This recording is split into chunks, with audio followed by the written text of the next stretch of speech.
during the golden age of Hollywood.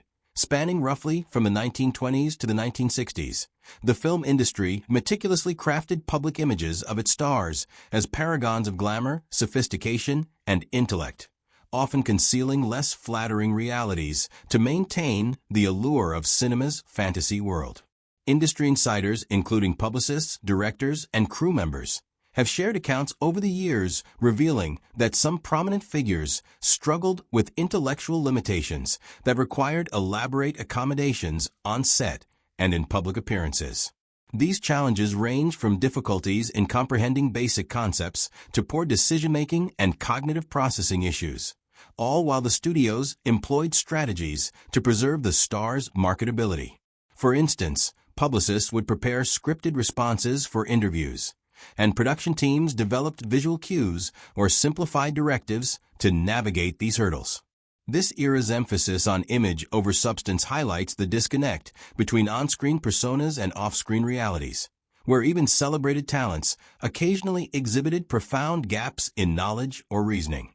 One such figure was Jayne Mansfield, a platinum blonde actress marketed as a successor to Marilyn Monroe, whose publicized attributes included an alleged IQ of 163 and proficiency in 5 languages, alongside her famous measurements of 40-21-35.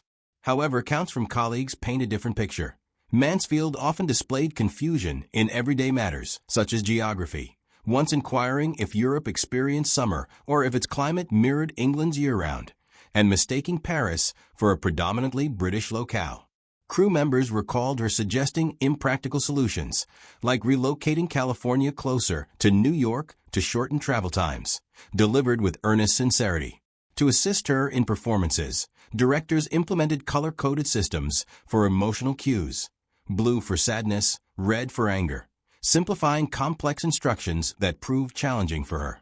Her involvement with occult figures like Anton LaVey further complicated her public relations, as she failed to grasp the potential reputational risks, arguing that since devils were not real, the association could not be harmful.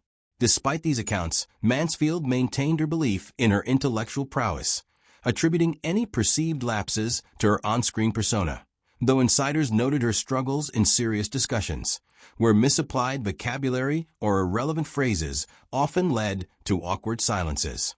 Transitioning to another star, Sonny Tufts emerged from a privileged background, a Yale education and Boston banking family, with the physical attributes of a leading man, yet his career devolved into a series of mishaps attributed to a combination of intellectual shortcomings and alcohol dependency.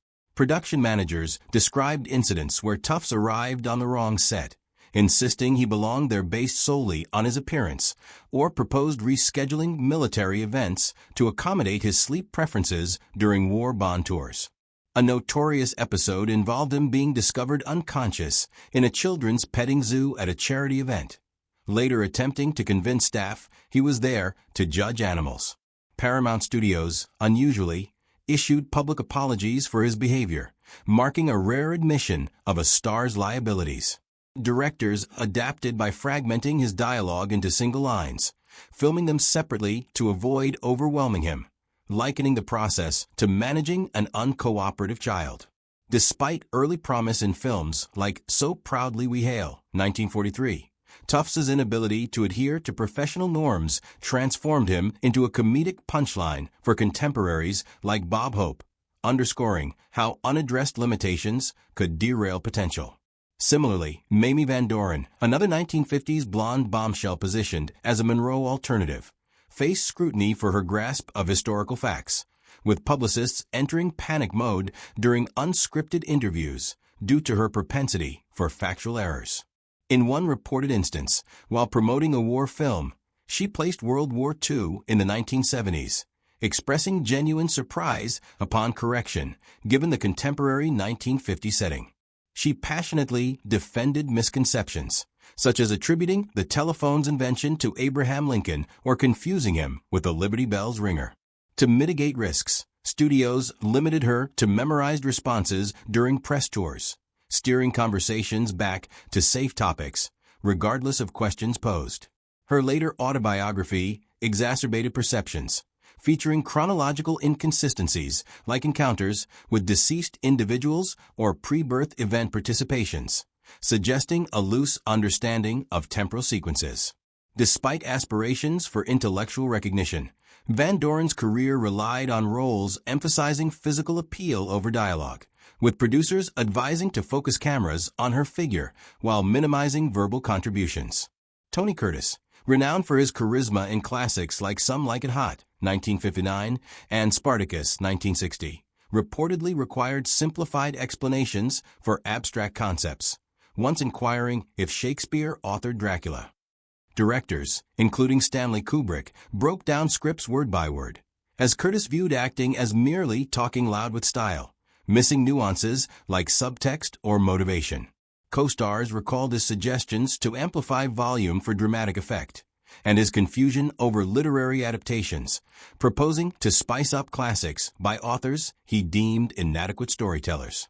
Despite these hurdles, Curtis's instinctive emotional delivery yielded strong performances, proving that charisma could compensate for analytical shortcomings, allowing a decades-long career through strategic role selection, favoring straightforward narratives. Tab Hunter, a 1950s teen idol with Warner Brothers, necessitated visual aids like tape marks and hand signals on set due to difficulties retaining blocking or dialogue sequences. He often walked off frame or misplaced emphasis, treating lines as disconnected units. Publicists equipped him with cheat sheets for promotions, as he struggled recalling film details shortly after completion, once blanking on a character's motivation mid-interview. Colleagues intervened in conversations to prevent revelations of his confusion, while the studio capitalized on his appeal by pairing him with patient directors and limiting complexity in roles. Hunter's emotional intelligence and kindness were noted positives, though the system's product-like treatment hindered personal growth. In stark contrast, Hedy Lamarr, often reduced her title as the most beautiful woman in the world, concealed remarkable intellect. Dismissed by industry figures who patronized her technical inputs, she co-invented frequency-hopping technology during World War II, foundational to modern GPS and Wi-Fi. Military officials rebuffed her contributions, suggesting she sell war bonds instead, while studios suppressed stories of her inventions to preserve her glamorous image. Lamarr's interactions with intellectuals like Einstein met similar underestimation, fueling her later bitterness, encapsulated in her quip that glamour required standing still and appearing unintelligent. Her 1997 recognition came late, highlighting Hollywood's bias against multifaceted talents, particularly women. George Raft, known for gangster roles, exemplified poor judgment by rejecting parts in Casablanca, 1942, The Maltese Falcon, 1941, and High Sierra, 1941, which elevated Humphrey Bogart, due to aversion to vulnerable or flawed characters. Raft prioritized one-dimensional tough guy portrayals, foregoing lucrative opportunities for lesser-paying, forgettable films, revealing a misunderstanding of compelling narratives. Directors noted his grasp limited to surface motivations, unable to process deeper psychological layers, making him a cautionary tale of unrecognized self-limitations despite inherent screen presence in suitable roles. Linda Darnell, a 1940s Fox star, faced challenges consistent with undiagnosed dyslexia, stumbling over scripts and misinterpreting lines, prolonging table reads and shoots. Directors fed her dialogue incrementally, while she advocated for physical actions over verbal ones to circumvent issues. Off-set, she avoided reading, preferring summaries, and her career thrived on visual appeal, though modern accommodations might have altered her experience. Historians lament the era's lack of support, viewing her struggles as deficiencies rather than addressable conditions. Finally, John Derek transitioned from acting to directing films like Tarzan, The Ape Man, 1981, prioritizing his wife Bo's physical appearance over narrative coherence, dismissing sets, lighting for mood, or dialogue as secondary. Editors selected takes based on aesthetics alone, resulting in incoherent works panned by critics, whom Derek baffled by emphasizing nudity as sufficient content. His reductive view, that story-bridged nude scenes, underscored a fundamental misunderstanding of filmmaking, rendering his output as superficial tributes to beauty, ultimately diminishing their impact and serving as enduring examples of intellectual short-sightedness in cinema. These accounts, drawn from anonymous industry recollections, illustrate how Golden Age Hollywood navigated stars' intellectual variances through ingenuity and concealment, prioritizing commercial viability while often overlooking opportunities for genuine development or recognition.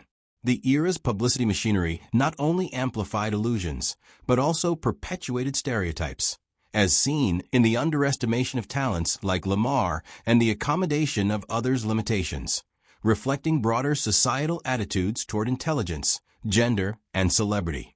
In retrospect, these stories enrich our understanding of the human elements behind the silver screen's polished facade, reminding us that brilliance and folly coexist in even the most iconic figures, shaping the industry's legacy in unexpected ways.